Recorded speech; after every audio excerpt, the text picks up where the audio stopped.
Hey guys, welcome back. How's everybody doing? The video this week was supposed to be about this guy here. It has a Phenom 2 X4 955 Black Edition processor, an ROG motherboard from Asus, and a GTX 260 graphics card. So it was a great system for its time.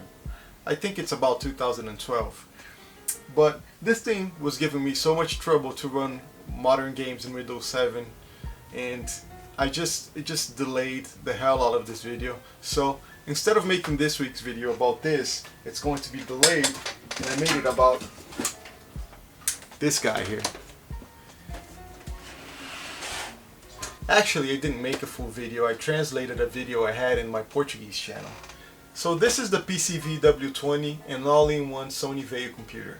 I hope you enjoyed the video. This thing was launched in 2003 as a competitor to Apple computers with integrated monitors. On its release, it was compared to the 2003 iMac. Particularly, I think it looks much more like the eMac.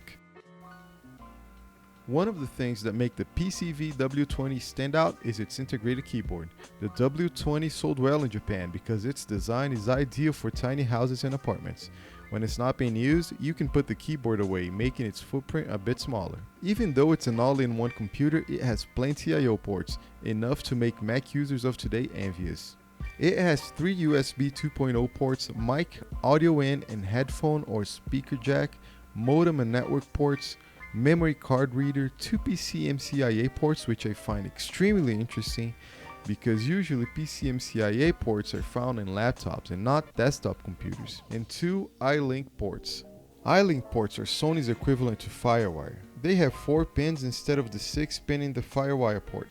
Sony's implementation does not power the connected device, while the regular FireWire port does. Although FireWire was broadly used by video and photography professionals, most regular users didn't really mess with it. It actually is a bit faster than USB 2.0 because USB requires processing power and FireWire doesn't. The LCD screen on the W20 is 15.3 inches and it's quite impressive. I actually thought this was a CRT monitor because it has great viewing angles, but no, it's just a pretty good LCD. The processor on the W20 is a Pentium 4 with 1.8 GHz. It has a 60 GB hard disk, 512 megs of RAM, and an SIS 650 video card with 32 megs. Unfortunately, with this video card, it's pretty obvious the W20 can't play 3D games. The W20 has front-firing speakers with pretty high volume. They are clearly louder than what you get on most laptops.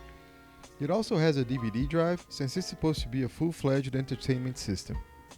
A new one of these could cost $2,599.99, making it a luxury piece of computing to my eyes.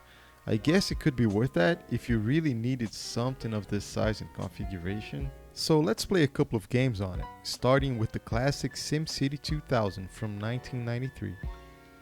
This is an old game, but it will always be a classic.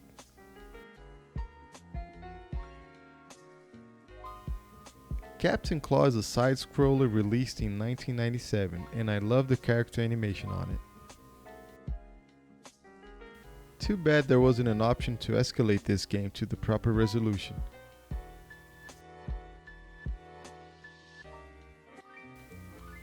And last but not least, here is Age of Empires in its second iteration, Age of Kings from 1999.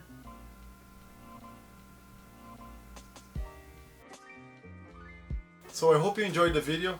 Don't forget to click on the like button, subscribe to the channel, leave a comment about life, the universe, everything and what you see here in this channel, and do come back for some tech and retro tech related content.